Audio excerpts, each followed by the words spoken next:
Bonsoir à tous et toutes, bienvenue à Perspective. En Égypte, face aux souffrances endurées par les victimes du terrorisme, Monseigneur Ibrahim Isaac, patriarche d'Alexandrie des Coptes catholiques, a publié une déclaration dans laquelle il interpelle la conscience mondiale et tous les chefs politiques. Il leur demande leur confiance et précise qu'il ne s'agit pas de rivalité entre chrétiens et musulmans, mais d'une lutte de tous les Égyptiens contre le terrorisme.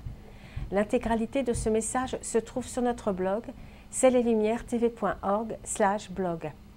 Cette situation en Égypte est aussi suivie au Vatican, car les Coptes souffrent depuis longtemps de discrimination et sont lourdement visés depuis la destitution du président Morsi. Le pape François a affirmé dimanche qu'il continuait à prier pour la paix en Égypte. Le cardinal Leonardo Sandri, préfet de la Congrégation pour les Églises orientales, a été joint par téléphone depuis l'Argentine par Radio Vatican. Il dit son inquiétude. Nous sommes très concernés par la situation de l'Égypte. Avec les impairs, nous pensons que seulement les dialogues et la réconciliation sont les voies pour l'avenir de l'Égypte. Nous sommes très proches de tous les chrétiens et nous commençons à penser toujours à notre pape Tawadros de Sienne et à tous les chrétiens, aussi à nos catholiques, le patriarche émérite Naguib et aussi au patriarche Sidrak.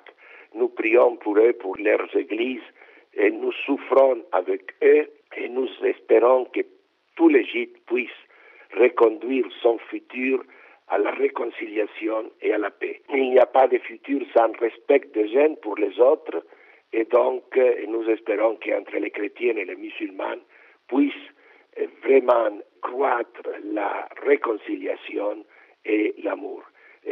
L'Égypte a donné un exemple dans l'histoire de convivence, de respect mutuel, et donc nous espérons que ça puisse se faire aussi dans le futur. Kanawa, l'agence papale canadienne qui vient en aide aux chrétiens du Moyen-Orient, lance un appel pour l'Égypte. Pour envoyer vos dons et pour plus de précisions, voir le site kenawa.ca. Et aujourd'hui en Hongrie, c'est la fête nationale, en la fête de Saint-Étienne de Hongrie, premier roi de Hongrie au XIe siècle et patron du pays. Le pape François a envoyé un message au président hongrois. Il souhaite à la Hongrie de trouver dans son patrimoine humain et spirituel les ressources morales nécessaires pour construire un avenir de paix et de fraternité. L'Église fête aussi Saint Bernard de Clairvaux, mort le 20 août 1153. Ce moine du XIIe siècle est connu par sa réforme de la règle de Saint Benoît, invitant à retourner à une plus grande simplicité de vie dans les monastères, en réaction avec la richesse de l'abbaye de Cluny notamment. Saint Bernard écrivit de nombreux traités sur la vie spirituelle et devint docteur de l'Église. Il fut le conseiller d'évêques et l'ami de plusieurs papes.